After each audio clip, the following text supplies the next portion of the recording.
ময়মনসিংহের ভালুকায় pioneer নিটওয়্যার্স BD limited পোশাক কারখানায় কর্মরত দীপু চন্দ্র দাসকে নৃশংসভাবে হত্যা এবং হত্যার পর তার মরদেহ পুড়িয়ে ফেলার ঘটনায় আজকে সরেজমিনে এখানে পরিদর্শনে এসেছেন ঢাকা থেকে বেশ কয়েকটি মানবাধিকার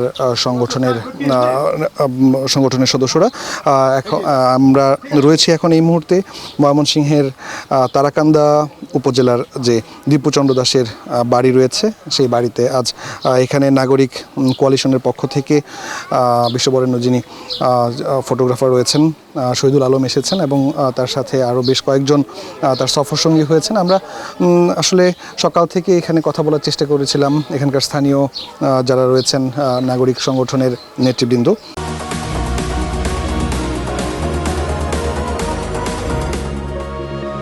সব কিছু তো এখনো পরিষ্কার হয়নি। আমাদের প্রধান দায়িত্ব ছিল দীপুর পরিবারের পাশে দাঁড়ানো, তারা যাতে একা না বোধ করেন, তাদের নিজেদের কি এখন প্রয়োজন সেটা দেখার জন্য, এবং মানবিক কারণে আমাদের আশা।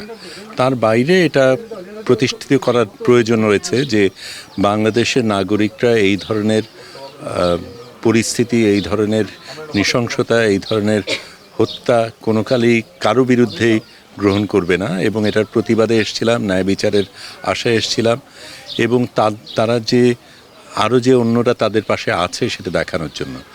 ন্যায় বিচারের ব্যাপারে অবশ্যই আমরা অগ্রসর হব।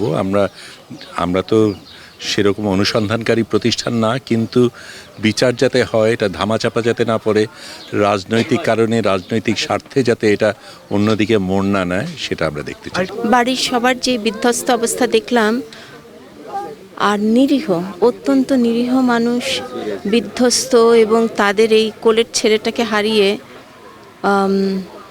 কি বলবো, অশ্রু তো আর থামে না, আমাদেরও অশ্রু থামে না। এবং আমরা এসেছি অল্প কজন, কিন্তু আরও অনেকের ভালোবাসা, সংহতি, কষ্ট, বেদনা জানাতেই এসেছি।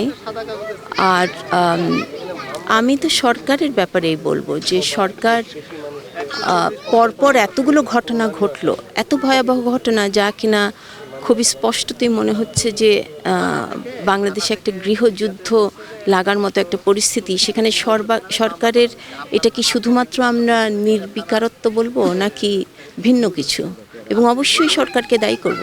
সকাল থেকেই আসলে যারা দীপু চন্দ্র দাসের বাড়িতে সরেজমিনে পরিদর্শনে এসেছেন তাদের সাথে কথা বলেছি, এবং আজ বিকেল নাগাদ এই জায়গায় দীপু চন্দ্র দাসের পরিবারের সাথে সাক্ষাৎ করার জন্য শিক্ষা উপদেষ্টা আসবেন বলেও আমাদেরকে জেলা প্রশাসনের পক্ষ থেকে জানানো হয়েছে। আসলে এখন স্থানীয় যারা রয়েছেন এবং দীপু চন্দ্র দাসের পরিবারের যারা স্বজন রয়েছেন তাদের সবার একটাই দাবি, যারা এই ঘটনার সাথে যুক্ত রয়েছেন এবং এই ঘটনার সাথে যারা সরাসরি সামনের সারিতে ছিলেন, তাদের এক সুষ্ঠু একটি তদন্ত সাপেক্ষে সর্বোচ্চ শাস্তি নিশ্চিত করার দাবি আসলে এখানকার স্থানীয়দের।